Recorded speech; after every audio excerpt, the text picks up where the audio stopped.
The CDC strips away the mask for the vaccinated, but consider the ethical questions that face us in this new phase. A new study from Detroit Future City confirms what many have feared about opportunity in Detroit, while the last phase of work begins on the Detroit riverfront. Today is Sunday, May 16, 2021, and this is Flashpoint. Hi, and welcome to Flashpoint. Have you jettisoned the mask? The CDC told us Thursday that if you're vaccinated, you don't need a mask, indoors or out. Michigan followed yesterday morning. But while some were ready for facial liberation, others are going to play it safe for both themselves and others for a while.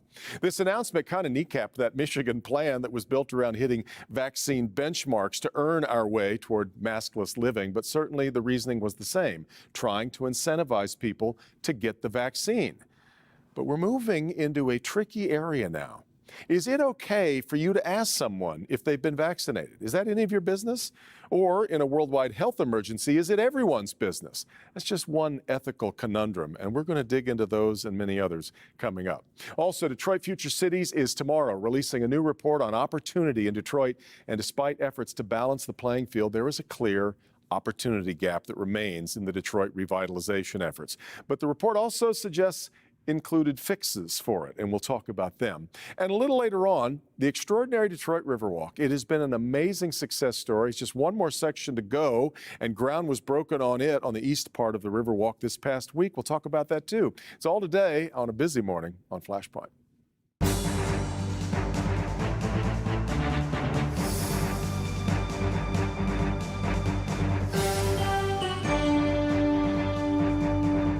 I had no doubt about where I wanted to start this morning. We've talked about the pandemic's ethical challenges often over the last year on this program. And with Thursday's announcement on mask freedom from the CDC for those who have been vaccinated, several ethical questions became even more acute, it seems to me.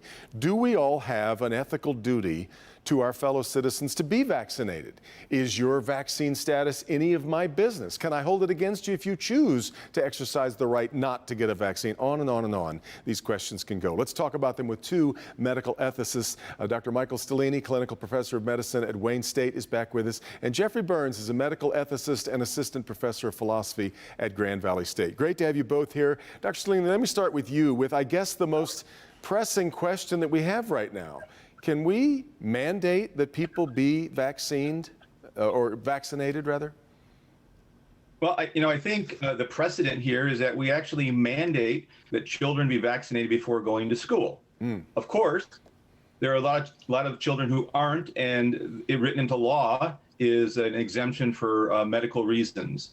And I think that many people who are against vaccinations will use the medical exclusion, even though I can't think and have never heard of any religious tenet that addresses vaccination. But in our country, we hold religious freedom very highly, appropriately so.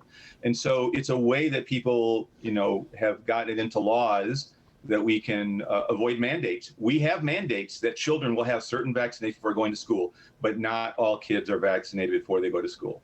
Given what we know about the mask and the vaccine, is it okay for airlines to mandate that someone has to be vaccinated, or can someone simply choose to not be vaccinated but wear a mask to board a plane, this very confined traveling space? Well, I guess one way there's ethics, there's laws, and there's practicality. Right. I think we all do more about that, right? So for the government to say to go to school or to do something on public property, people can make a big argument about our freedom and constitutional rights, and the government can't, force us to do things. I think it could be looked at differently for private entities. For example, an airline is a private company. A casino is a private company, a restaurant, et cetera. So I can't discriminate against you because of your gender or your ethnicity, or we're not quite sure about sexual orientation. The laws are getting murky there. Yeah. Legal, but I suppose I could say that you cannot come into my establishment if I'm worried that you might infect me or my other customers, and a private company could probably get away with that. We have seen a lot of people making demands about that they should be allowed to go in somewhere without a mask. They seem to miss that part of of a private company's right to choose on their side as well. Jeffrey Burns, talk a little bit about how you see this intersection. We are an American society that has HIPAA laws. We seem to believe there's a certain sacrosanct nature toward our medical history, and yet we have to marry that with the interests of public health.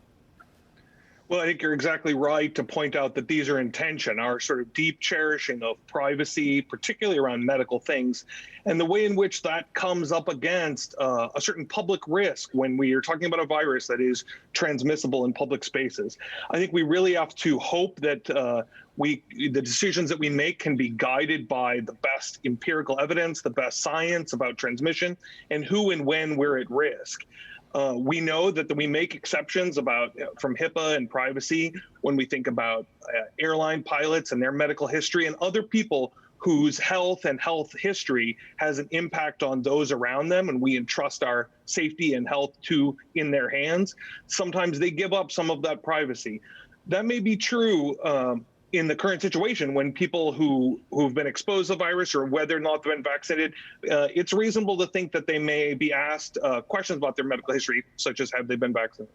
Well, you know, there's a special problem that also exists here, and that is the problem of asymptomatic spread, which makes this disease a little bit more difficult to sort of legislate. In a way, Jeffrey, it becomes the way we looked at secondhand smoke. We decided years ago that you weren't allowed to pollute my air with secondhand smoke. It's the same thing. You can choose not to get a vaccine, but you don't have the right then to perhaps give me the virus, even though you might know that you have it, right? Doesn't that change, make it a little tricky? That's exactly right. Well, people need to understand that our best science and our best understanding of these things changes. We didn't understand the role of secondhand smoke, and we have an evolving understanding about transmission of this virus, and we'll have an evolving understanding of future viruses. As our best knowledge changes, the way in which your actions impact upon me, the way in which my actions impact upon you will change, and that may follow, there may be restrictions that follow from that changing information. Yeah.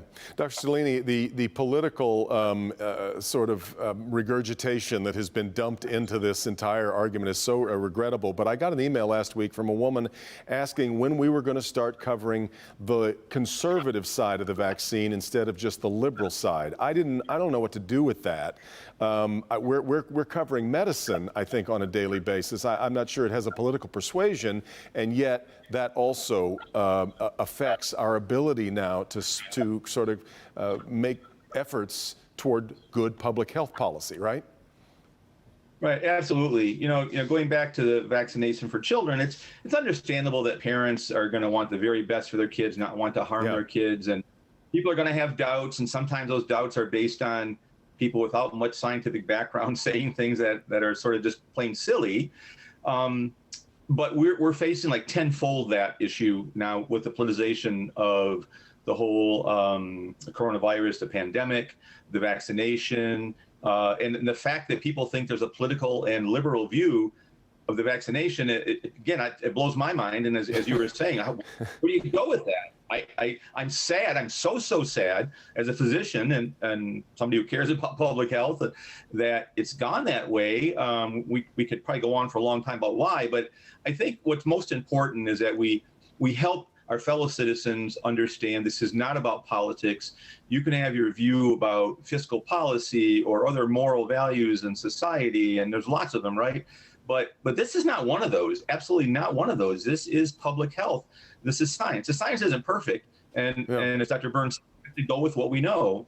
I hope we can educate our fellow citizens and help them understand that this is something that's for the good for all of us. That's really where I think we're going. Mandates, prohibitions, those kind of things never work and they backfire. Mandate something, but we still have to deal with the education and the understanding and people's fears and misunderstanding. And that's where I hope that people who understand the science and know it, not to say that we're superior people because we're in medicine, but certain people know certain things. I don't fly airplanes. I ride on them, but I don't fly them, right? I'd be crazy to get in the pilot.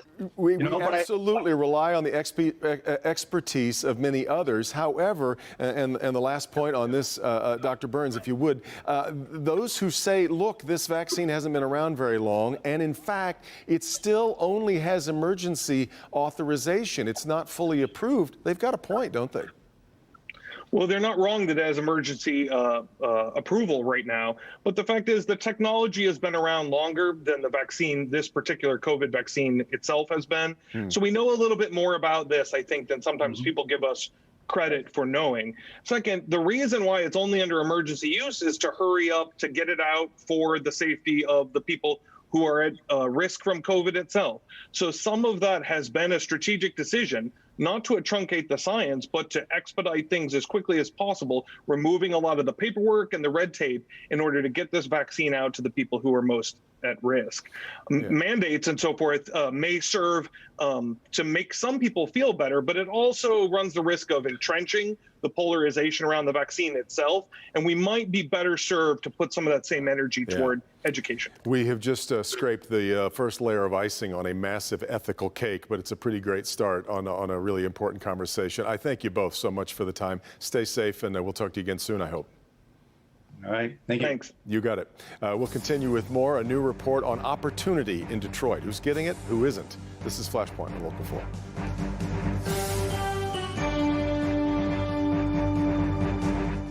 This whole time, Beaumont people have stepped up. The first vaccinations gave us all hope. But you can't stop and revel in it too long, because you're not done. Hope helps get us through it. The vaccine can help us end it. Beat the pandemic with Beaumont. Play Michigan Lottery online, the only place to play exclusive games where all of the proceeds support Michigan businesses and schools. Get 100% match on your first deposit, plus free games. Sign up with promo code TV. So play on Michigan, 'cause we all win. The Bennetts really know how to put their Wi-Fi to work, whether it's work, Works for me. school work, It worked. or a workout. I'm working. They've got Xfinity, which delivers Wi-Fi faster than a gig. It's the fastest Wi-Fi you can get. It's more than enough to keep everyone working. Can your internet do that? This is work. This is hard. Learn more about gig speed Wi-Fi or get started with Xfinity Internet for $25 a month for 12 months. Plus, ask about speed 2 times faster than AT&T. Switch today. Hi, I'm David Hall, and now is the time to refinance your home loan. Take years off your loan, lower your payment, consolidate some debt.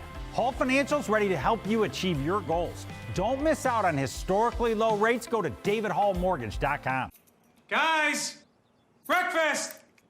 I'm leaving for McDonald's in 5 seconds. Why didn't you start with that? There's a meal for every morning. Mix and match these breakfast faves, 2 for just $5.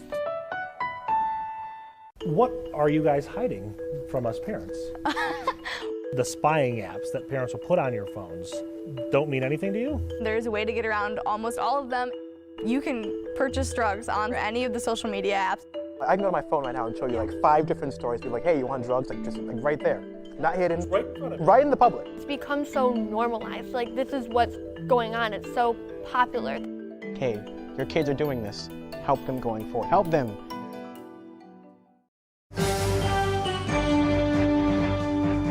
Welcome back. There has been a ton of effort poured into trying to make sure that the many opportunities that pop up in a city that is on the rebound are equally spread around the community. As a new report from Detroit Future City puts it, the racial inequities and economic disparities are deep. Our residents can no longer wait. The time is now. The CEO of Detroit Future City, Anika Goss, is back with us again on Flashpoint. Anika, I want to, before we dig into what you found, I think an obvious question might be, how much did the pandemic affect what you were looking at and seeing? Did that kind of create a funhouse mirror effect around everything that might not fully be accurate? Right. Well, I wouldn't think of it as inaccurate. I would think of it as a framing for what our community was like pre-pandemic. I think we were under the impression that pre-pandemic, everything was great and that the communities were thriving. But I think what we've learned based on this data is that pre-pandemic things were not great for everyone, especially Detroiters. I shouldn't have said inaccurate. I guess what I meant was temporary. How was this information sort of impacted by something that we all hope is fleeting, especially after the developments of the last couple of days. But Anika, we have seen so many efforts at set-asides, at community benefit agreements, at hiring targets, and yet none of those things end up really adding to, I think, the progress that you want to see. What are we doing wrong? That's a really good point, Devin. I think, though, what we have seen in the report, we point out two areas of concerted efforts from public-private partnership, both in CTE certifications as well as infant mortality. We saw a spark, really striking, dramatic increases in CTE certifications and a really substantial dip in infant mortality. You can point directly to the public-private partnerships that took place over just within a year. So I do think that there is some merit to focusing on a single issue, getting organized by both the city partnerships and the private sector to try to actually move the needle in specific areas. You must feel that there's an important timing component here just now as well. We have spent a lot of time talking about the inequitable impact of the pandemic. We watched the protests of last summer in particular, and a lot of people are giving real thought to the kind of issues that that this report points out. You must feel that there's an opportunity at this moment to strike. There is absolutely an opportunity to strike on this. And I talk a lot about that. The report opens up. I actually lead a forward that talks about how I personally felt last summer when we were starting this report, and talking to my dad, who is from Knoxville, Tennessee. That was a Jim Crow South at the time, and how that really impacted us all personally.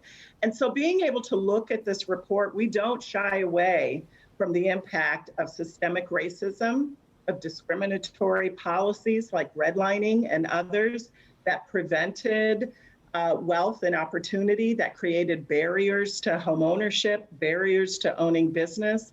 And so we're pretty clear about that in the report and what we need to do to change it. Well, in fact, that's one of the things that I'd like a report that, rather than just pointing out problems, also points to solutions. And why don't you talk about the ones that I think that you find are most key toward creating equitable opportunity in Detroit?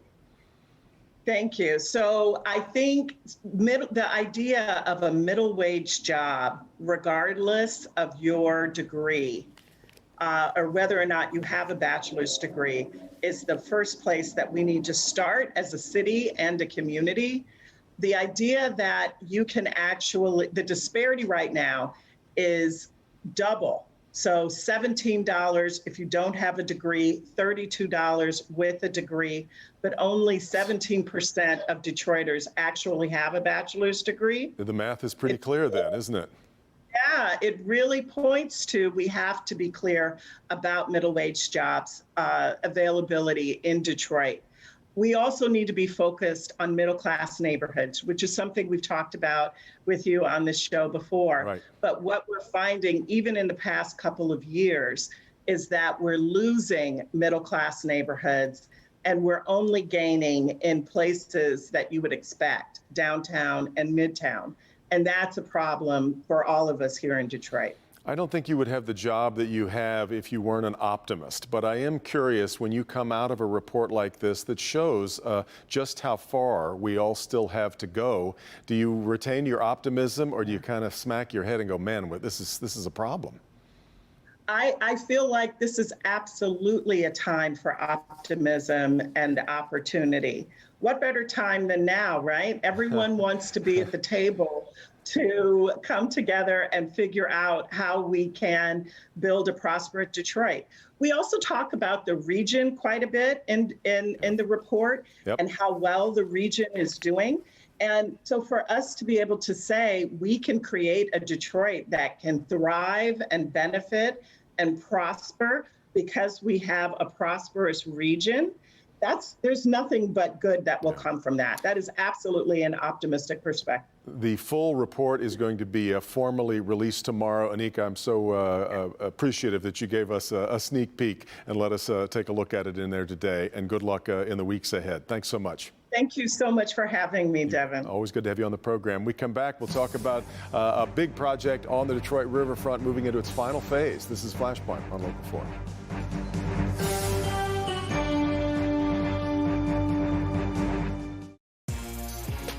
With DraftKings Sportsbook, you get out what you put in, like a 100% deposit match up to $2,000. But what are you going to do with double the deposit? Throw it on a lock? How about a 5-team parlay? You hit it and you're swimming in moolah. Signing up is simple, and getting a 100% deposit match up to $2,000 makes it even sweeter. So download the DraftKings Sportsbook app, get your deposit matched, and make it rain. Can I ask you a question? Why'd you get vaccinated? Because I am pregnant and we wanted to protect our baby boy. To keep my family members healthy and traveling the world. Why did you get vaccinated? I believe in the science. I want a happy, healthy world. Protect my friends and help our community. Be able to hug my mom again. Haven't been able to hug her in over a year. I want to hug my grandma again. This was a dose of hope. And I'm ready to get back to somewhat normal. Get the vaccine. Spring driving is here, and the countdown to luxury has begun at your local Cadillac showroom. Experience the iconic style and bold sophistication in a Cadillac SUV or sedan. Reward yourself and move up to a Cadillac. GM employees and eligible family members with a current eligible GM lease. Get this low mileage lease on this 2021 Cadillac XT5 for $369 per month. New revelations in a Grosse Pointe mother's mysterious death. I believe firmly that this is a murder. Defender Karen Drew unravels the case. It was so out of typical police procedure. Never before seen documents. We have to ask about that phone call. My exclusive one-on-one with the man at the center of the controversy. This is just a pure and simple evil witch hunt. Dateline Detroit, Secrets of a Small Town, Monday night at 10 on Local 4.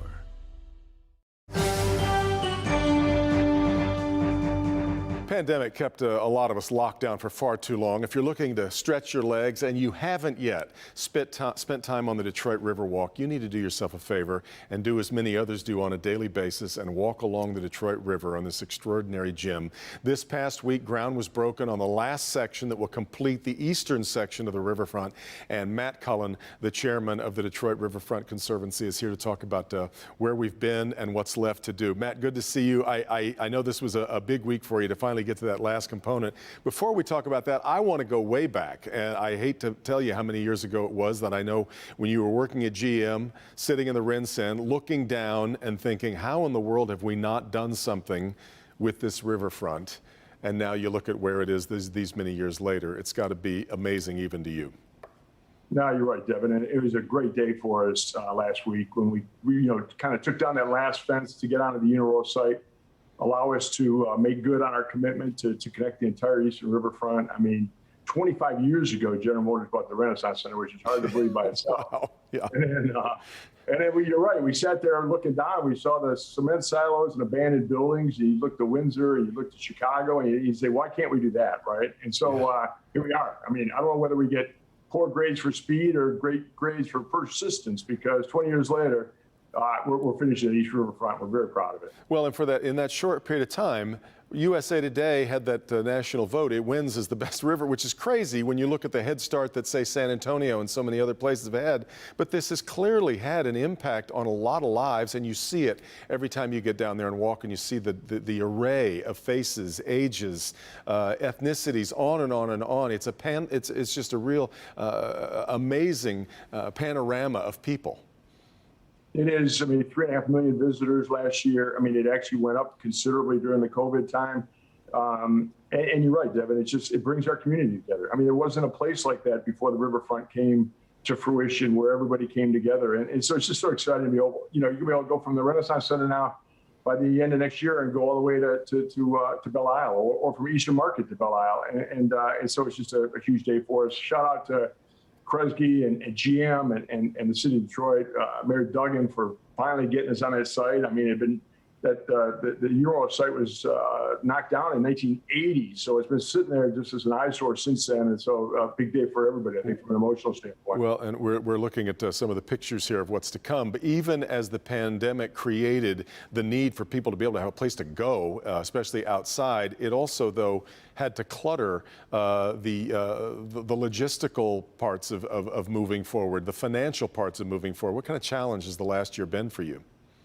It has been a challenge. You think of the 20 years, we had the city of Detroit went bankrupt. I mean, GM did. I mean, we had pandemic. We had all these kinds of things, right? And it's just a credit to everybody involved. I mean, a great board, a great team that we just continue to persevere. And so it's been tough, but it's been terrific from an outcome standpoint. And as we finish the East, and we should be celebrating, we're even more excited about moving west and breaking ground on the Southwest Greenway later this year and Ralph C. Wilson Park. And so, bridge to bridge over the course of the next few years. And I think it's just a tremendous accomplishment for our community. The drawings have always kind of been eye-popping to people. Talk a little bit now about what is to come, and has anything had to change from the original sort of outlook that was first presented? No, not really. I mean, the Greenway, the Southwest Greenway, is going to be tremendously exciting. It's going to connect into Southwest Detroit the same way that the Quinder Cut does, and so that's a big deal. Yeah. The Russell Wilson Park, I mean, the money and resources that they put behind this, Dave Eigner and that team, I mean, it's been tremendous. And so, it's going to be a park unlike any other. I mean, we're going to go from the best riverfront in the United States to the best park in the United States, because that's going to be awesome as well. So we've never had to compromise. I mean, we took our time and did it right, and I think the results demonstrate. Well, and the timing couldn't be better as we all start to emerge maskless again to get out and enjoy this, as I mentioned, just a terrific gym. Congratulations, Matt. Thanks for the time, and best of luck as you continue to work on this moving forward. Thanks, Devin. Thanks for your support throughout. No, absolutely. And that's going to do it for us. We're all out of time. Meet the Press coming up next. Hope you have a great week, and we'll see you back here next Sunday for Flashpoint.